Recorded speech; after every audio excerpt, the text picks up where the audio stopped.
సకల సంపదల మూలము సుమనోహరి లక్ష్మీ శ్రీ చక్రవాసిని మాత శ్రీ విష్ణు ధర్మ పత్ని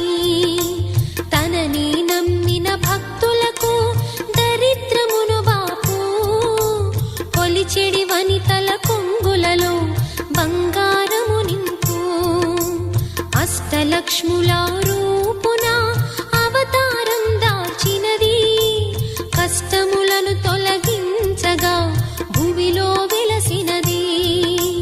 లక్ష్మీదేవి కథ శ్రీ లక్ష్మీదేవి కథ లక్ష్మీదేవి కథ